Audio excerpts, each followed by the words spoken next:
पेश करूँगा। Thank you. पुद्रिक पुद्रिक जो हमारे कलजुग की जबान है, पुद्रिक पुद्रिक पुद्रिक भाषा, पुद्रिक भाषा, पूरी भाषा, पूरी भाषा, पूरी भाषा जो आज तक पूरा 70 साल से दबा हुआ था। करगिल की आबादी है 99% पुद्रिक है। 99% को पूरी को दबा के बल्कि 1% बल्कि को चढ़ा के रखा जब मुस्लिम हुकूमत है। और अजीबाना करगिल तक नहीं बचा। अब अंदाजा लगाना 99% पूरी को दबा के रखा। किसी कभी पूरी सुना आपने? बल्कि सुन रहा था, बल्कि सुन रहा था ना, पूरी बिल्कुल नाम निशान नहीं था।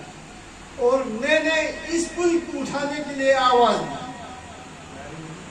और आज पुल आपके सामने खड़ा है और आपको अपनी पुल की जबान में गजब सुनाया।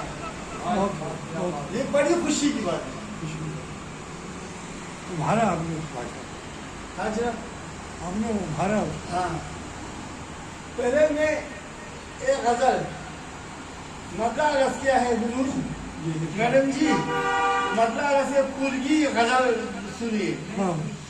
या लज़ना बेवफा नाज़रू सूला वफा नींदोगी का व्यस्त ग्रेप्शे नाज़रू सूला दा या लज़ना बेवफा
Khasman jari na yari ganuksi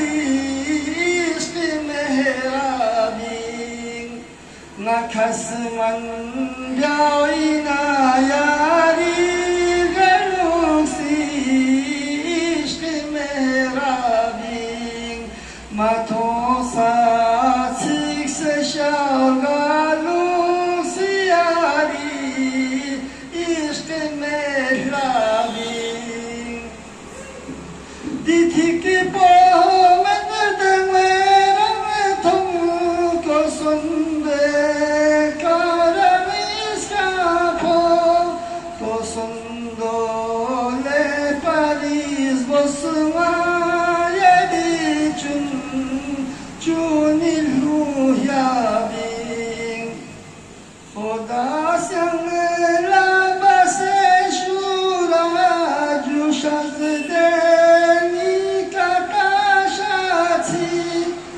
Sasha, top di perda,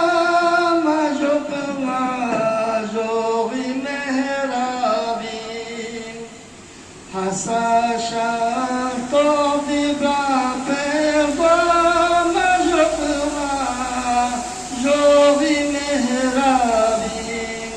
Yadi gabna koren nikila mathopo.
Chanski mi du pache